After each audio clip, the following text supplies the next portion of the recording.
دا الله په دین بګوره پیسې نه اخلي.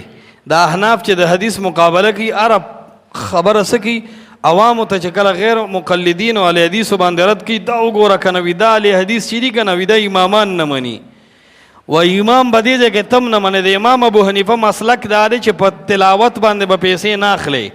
د امام ابو حنیفه مسلک دا دی چې په امامته به اړه او پیسې او تنخواه نه اخلي. امام ابو حنیفه په درس تدریس به پیسې نه اخلي.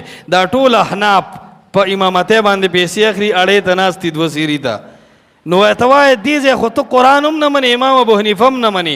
الله وی ولا تشتروا بآیاتی ثمنا قلیلا زما په دین به پیسې نه اخلي. وی دا متأخرین جایز کړی دي. نو ته متقدمین منی که ته متأخرین منی بیا خو ځان ته حنفی مو وایا متأخرین ځان ته وایا.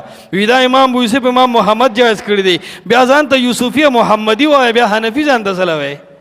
خو د امام ابو حنیفه ګوره تش نوم استعمالیږي ښه نور کته حساب کتاب ټول بدل دی.